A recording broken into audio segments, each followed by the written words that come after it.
It's time for truth.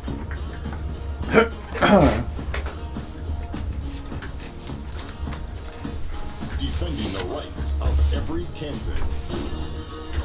This is the Voice of Reason with Andy Hoosier. Smile, buddy. Welcome back into the Voice of Reason, hour number 2 of the Voice of Reason, right here on the Big Talker, 1480 on the AM side, 102.5 on the FM side, KQAM. Great to have you along, great to be with you on a Friday. It's your free-for-all Friday, whatever's on your mind, whatever you'd like to talk about, anything we've talked about throughout the week, anything that we haven't mentioned. I know that we have a lot of state stories with the budgetary issues getting ready for the next legislative session. We're going to hold off on those until Monday. It's a Friday. How many people want to talk about numbers and statistics? Really? Really? We can do that on Monday, so hang tight for that. We do have a lot of that, and we will get into it. Which, speaking of, by the way, next week we're going to be having Dave Traubert of the Kansas Policy Institute in studio. We're going to be having State Senator Ty Masterson in studio for about a half hour with us. So the guests are already coming in and looking forward to speaking with them, getting ready for the new legislative session in January. So lots to cover. But for the meantime, welcome into the Voice of Reason, KQAM, 721-8255-721-TALK. You can shoot me a message on Facebook, facebook.com/Mid-America Reason, on the Twitter @Hoosier Reason, and of course, as always, the podcast, vor.podbean.com, or you can go right onto your iTunes that I currently can't get into because they blocked my account for whatever stupid reason. But you can go onto the iTunes, you can search for the Voice of Reason, subscribe to it, and have it automatically downloaded to your listening device at your convenience. Real quick before we get to our guests here, we were talking about the Democrats' legacy, and it's funny how if you would actually look at the unemployment numbers compared to, I don't know, what was the big story way back when? Oh yeah, the Great Depression back in the 1930s. If you actually compared and actually calculated the unemployment rate the same way they did back then, 1931 the unemployment rate was 15.3%. 1932, in the peak of the Great Depression, 22.9% unemployment rate. 1933 started dropping 20.6%, and by 1934 it was down 16%. Well, it's still really high, but compared to the peak of it there, it was starting to drop a little bit. Now, if you compare it to the years of Barack Obama's legacy here, guess what? 2009, 21%. Oh, mon Dieu. 2010, 22%. 2011, 22%. 2012, 23%. It has continued to go up, and we have just as many unemployed individuals, percentage-wise, as we do during the Great Depression. So how, Barack Obama, Democrat Party, have you fixed this economy? Well, it's George Bush's fault. Oh, okay.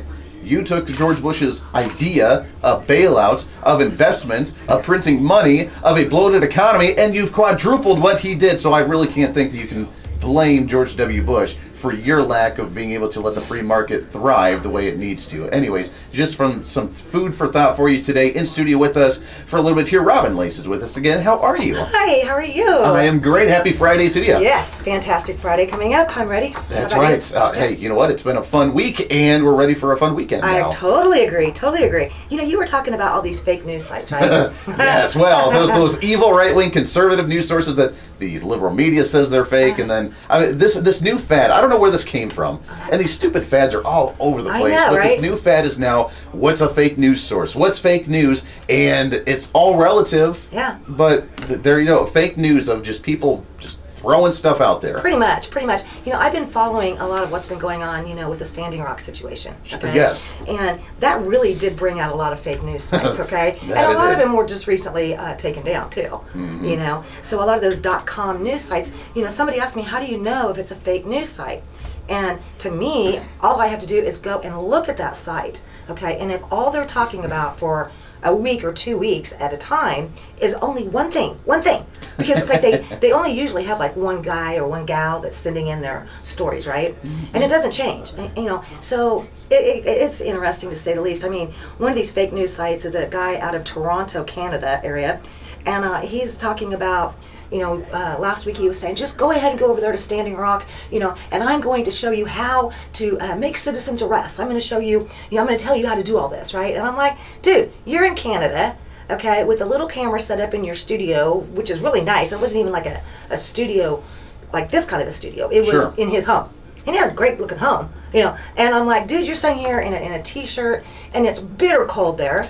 You're gonna tell all these people in the United States, just go, just go. Do you understand they've got blizzards, whiteouts, and it's like minus 50 there? So that guy was a little bit off pace. Kind of the George Soros of the activists. Like, hey, go continue the shenanigans going on over here. Yeah. Well, you know, and then the thing I couldn't believe either is people were taking their children, and it's one thing, I give credit to the Native American Indians. They know how to handle this. Oh, sure. They do have teepees there. They do have yurts there. And somebody said, well, just bring your own teepee. And I'm over here busting out laughing going, do you have any idea? Those teepees that you see there, we did a bunch of search on this. There's a company in Colorado that you can buy them from, and they are beautiful. They're beautiful. But wait, you can actually buy your own teepees like this? oh yeah, they're for about a 22 foot. You're looking at about 20 to 30,000 without all the fanciness. Well, so just bring your own $30,000 teepee and come on down. We're gonna have a great time. I think I'll cut down my trees in the back and make it myself. I know. Well, that one company requires, I think it's 17 or 19 poles, Really? and each pole is separate in the cost. Oh, fun. Yeah, so it adds up really, really quick. You know, and then there was another one of the guys, you know, he got out pretty quick. He got out before things got a little gnarly. And then the next thing I saw from him was, you know, now some of his stuff was used by like NBC and some of the big cats, you know. But he gets over to Denver, okay, and he goes up on his Facebook and he's talking about, yeah, I got out just in the nick of time. I'm over here to buy a new car with all the money y'all donated to me while I was there. And I'm like, oh my God. You know, of course he's in Colorado, so, you know, now he has post-traumatic stress disorder from everything he saw there, and he needs to have, you know. Oh, sure. Yeah, he needs some medical marijuana. Exactly, that's why he's there, and he's going to buy a car while he's there. That's right. So, you know, it is kind of funny. And then there's this chick that I guess she got in there Saturday night, and she has some affiliation with the guy from Toronto and a couple others up there. You know, and I'm just going to say, this is something that she said on her own Facebook page. I couldn't even manage to get either of my cameras out. Now, as I understand, she got in there Saturday night. She hightailed it out of there yesterday. And here she is saying that she had to leave, seriously, period, not because of cold either, period. So I have no idea where she's leading with that. And so some of them were kind of like, it reminds me of gerbils, I guess, that eat their own or some kind of crazy crap. So, you know, a lot of these like fake news sites are eating each other. It's like, ooh, this is kind of gross to see play out. It is kind of fun, and the blog sphere online is just fantastic to watch because they can come up with anything. People, the nice little drones will follow along without doing their own research to actually back the stories. They just go along with it, and you're right. They're going to fail. Yeah. Because there's no substance behind them. Right. You're absolutely right. You're absolutely right. And you know, there were so many of them that were. I mean, I guess that casino was a hot spot, you know, up there for people to stay at. You know, and I'm like. There was that one guy that did buy his car in Colorado and get him some medical cannabis. Now he did do some great. He was the one that was on the scene the night of the big, boom, bang, bang, all that water and everything. Sure. You know, but they really didn't have any more after that. And it was his video that was used by a lot of people. You know, so he did a pretty good service on that one. But he did put up the day that the veterans were all supposed to be there, and I did share that post and. I'm like, where? One guy says there was 4,000 vets, another guy says there was 8,000, some other dude's over here saying 12,000, and I'm looking at the video and I'm like, can anybody count how many people are really here? It was not like that. I mean, that was not the numbers I seen, you know, and is the video true or false? Sure. Now you've been following this story, and I've been putting it on the back burner. I haven't mentioned it too terribly much on the radio, but it has been something that I've been following just a little bit. My understanding of this entire protest, of this entire walkout, of this entire, you know, fighting the police and not wanting this pipeline to be built and so on and so forth. My understanding is that they agreed to this pipeline prior to their walkouts. Yeah, they did. I mean, they've reached several agreements, and then of course they've changed this and changed that. You know, but I think part of the thing too was, you know, the people of Bismarck, the people that live there, were saying, go home, protesters, go home. Sure. And as a lot of people also reported this week that the elders, okay, from the main, you know, Indian tribes that were there, they're the ones that said, listen, it's winter, there's blizzards, it's 50 below out here, go home. Right. And these people were showing up with their kids, and I'm like, what are you doing? You know, seriously. You know, activists like that don't have common sense. They're apparently delusional. They think that their movements. It's the Wall Street stand-in. It's they don't care. They are professional protesters. They don't have anything better to do, and they got the encouragement from the higher ups, from the backdoor deals of the elitists of the ruling class, saying, "Hey, you need to go protest this." When you're right, they agreed to it. They're saying, "We don't want this kind of publicity. Just do your thing. It's not messing with our waters here. We've already agreed to this here. Just let it be. Let it be. Let it be." You know, I remember talking to an activist locally, and he's just been, having conniption fits because he couldn't find a free way to get there. And I'm like, oh, well, okay, let me get this right. You don't work for a living, correct? Well, no. And I'm like, okay, who pays for your phone, for example? Well, my mom and dad. I'm like, oh, okay. So you want me to help pay for you to go over there? No, I'm not doing it. And what are you going to do when you get there? Well, I'm going to change the world. I'm like you and everybody else, huh? Really? Well done. All by yourself. You're going to do that. Then you can go back to your parents' basement when you're done. Pretty much, yeah. That's right. The whole thing has been kind of interesting to watch, and I know we talk about activists and activism and all this fun stuff, and I think that there are people out there that are doing things for the right reasons, but there's just as many out there that it's all about themselves. They just want to make a buck from it, and I have a problem with that sometimes. I really do. Where did that, probably, it was over $800,000 when I was here last week, where did all that money go that was supposed to go to the veterans?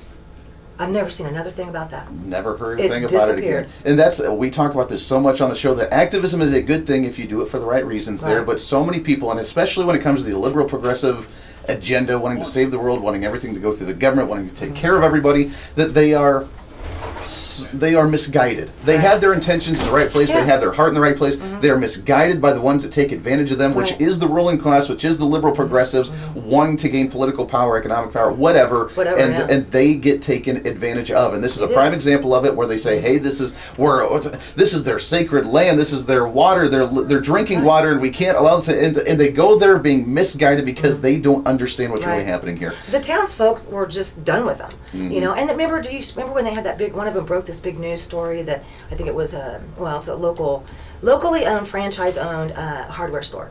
Okay, and they were telling everybody to boycott all of their locations throughout the United States because they would not sell propane to anybody at Standing Rock. Well, that wasn't even true, So you just destroyed, a lot of local businesses. Those hardware stores are owned independently. Sure. Okay, that was totally not cool. That's the way it works. We got to take a break here, but what's coming up? Who have you brought with us today to talk to? Well, we are waiting for Richard Kiter from Kiter Nursery. We're going to talk about firewood and fireplace safety. And then I do want to talk about, too, the other thing that we have going on right now, which is our Wichita Shows Love to the wildfire victims over there in Tennessee. And I want to talk about where you can drop off donations and where we're at with all that. Very good. And we've been given the plug for that as well. So we'll talk about that as we come back. Your thoughts and calls as well. 17 minutes past the hour. This is The Voice of Reason on KQAM.